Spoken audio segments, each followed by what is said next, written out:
Okay, so this is modeling and equation solving.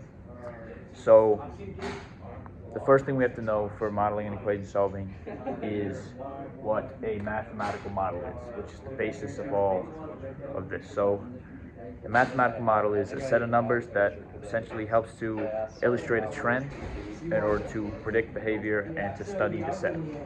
So there's three kinds of mathematical models that we're going to learn about. There's a numerical model, there's an algebraic model, and then there's a graphical model. So the graphical model, well, actually, let's start with the numerical model.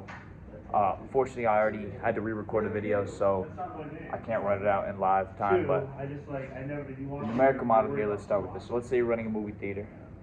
You've got your weeks, number of tickets you sold, popcorn sold in that week, soda sold in that week. These are the items that you're searching for in a movie theater. So let's say you get these first 4 weeks, ignore this fifth week.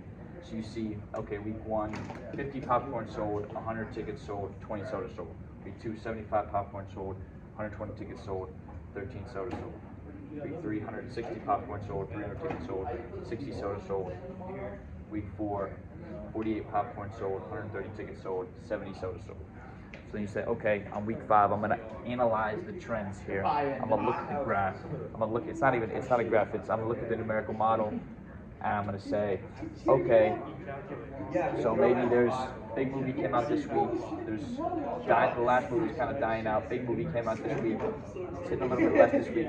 Maybe it's gonna be 90 tickets that are sold this next 5th week. Because of the 90 tickets sold, you can see there's a trend that usually relates between the number of tickets sold, the number of popcorn sold, and the number of soda sold. But you can see with the graph or with the model that the more tickets sold, it's going to mean more popcorn sold and more soda sold. So I'm going to say, okay, it's 50 popcorn sold, 20 soda sold because you got 90 tickets sold. Second kind of mathematical model. Algebraic model. So let's say you got a couple fields and you need them to be manicured and trimmed. And you call up the service company and they say, okay, we do football fields for $2,000. We do lacrosse fields for $1,000. Well, you're trying to analyze, okay, what am I getting the best bang for my buck here? What am I getting the most square feet of grass cut per dollar that I pay? So I say, okay, I have my football field here. I know my football field is 360 feet by 160 feet, and they charge $2,000.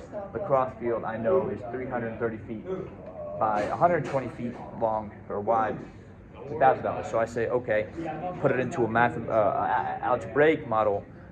Make an equation here. I say, this is for my football field. I say 360 feet times 160 feet over $2,000. So these two, it's going to make $57,600 divided by 2,000, 28.8 feet squared per dollar. Then say, okay, that's how much it costs per square foot per dollar for a football field. Let's say about my lacrosse field. Lacrosse field, 330 feet by 120 feet over $1,000. So these 330 times 120 is 39,600 over $1,000. I do the math. I figure out that it's 39.6 feet squared per dollar. So according to my analyzation, it's going to be more cost effective to get a lacrosse field trimmed because it's 39.6 feet per dollar as opposed to a football field which they charge $2,000 and you only get 28.5 square feet per dollar trimmed. Third final kind is the graphical model. So this one basically essentially says, okay, we're going to take it's a visual representation. So it says we're going to take the data from either a numerical model or it can be from a mathematical model. We're going to take the data.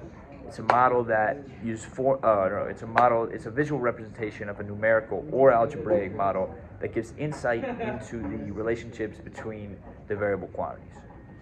So let's say You have a baseball player. He's in the MLB. He's got a 10-year career. This is his total home runs over his career over the course of his season. It's a little different than what's down in the book, but you go up here. You say first year maybe it's 5 home runs. Second year, okay, then he hit 20. So now he's at 25. 30 or his third year, okay, maybe he hits another 20. He's sitting around 60. He hits like 40, sitting around 60. And then essentially you just go down and you can kind of see you got these points on the graph that correspond to the home run with the year.